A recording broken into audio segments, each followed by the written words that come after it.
آج کی جو آیت میں نے تلاوت کی ہے اس کا تعلق ہے مسجد نبوی سے۔ سب سے مدینے میں افضل جو ہے وہ تو مسجد نبی صلی اللہ علیہ وسلم۔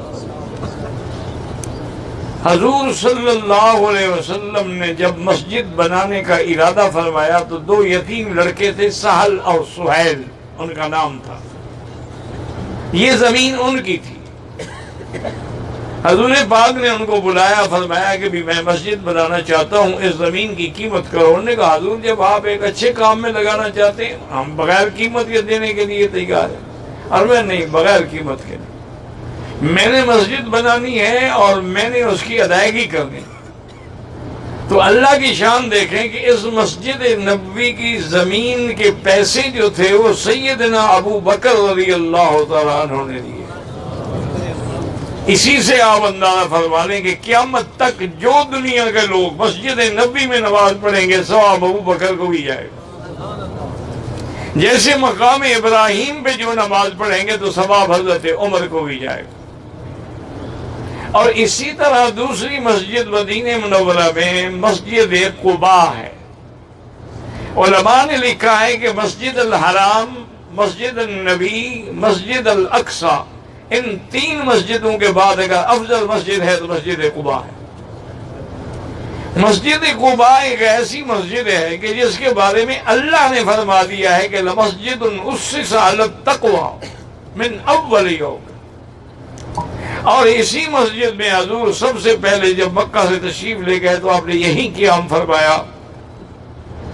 اور اس مسجد کی ایک فضیلت بھی ہے، اور حضور پاک بھی ہفتے میں ایک دفعہ تشریف لے جاتے تھے، پیدل بھی، سواری پر بھی، کہ جو آدمی حرم نبوی سے یعنی مدینہ منورہ میں جہاں بھی رہتا ہے وہاں سے اگر وضو کر کے تیار ہو کے پیدل یا سواری پہ مسجد قباء آئے اور 2 رکعت نماز ادا کرے، اللہ اس کو ایک عمرے کا ثواب عطا فرماتے ہیں۔ دیکھیں نا، مکے والے تو عمرہ کر لیتے ہیں مسجد عائشہ سے، جیرانہ سے، طائف سے، جحفہ سے، حدیبیہ سے، عرفات سے، لیکن مدینہ منورہ میں تو عمرہ نہیں تھا نا، ان کو بدلے میں اللہ نے یہ دے دیا کہ اگر آپ نے 2 رکعت نماز ادا کی تو آپ کو پورے عمرے کا ثواب ملے گا۔ تو یہ مسجد قباء ہے۔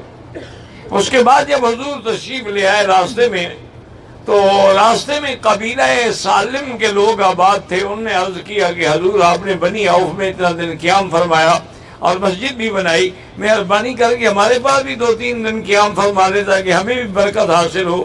تو حضور وہاں رہے اور پھر آپ نے وہاں جمعہ بھی پڑھایا، تو وہاں مسجد بنائی گئی جس کا نام ہی مسجد جمعہ ہو گیا۔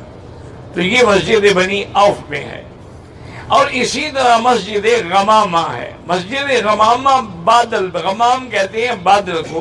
حضور نماز استسقاء کے لیے نکلے، اللہ کی شان ہے کہ آپ نے دعا فرمائی تو فوراً بادل برس پڑے، تو اس مسجد کا نام مسجد غمامہ ہے۔ آج بھی وہ موجود ہے امبریہ کے علاقے کے اندر۔ اچھا، اس کے ساتھ ہی مسجد ابو بکر ہے، اس کے ساتھ ہی مسجد عمر ہے، اور مسجد غمامہ کے پیچھے جو ہے وہ مسجد عثمان ہے، اس کے پیچھے جو ہے وہ مسجد بلال ہے۔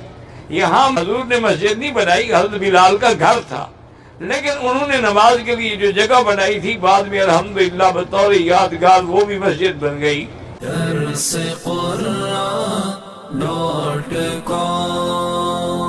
www.darsequran.com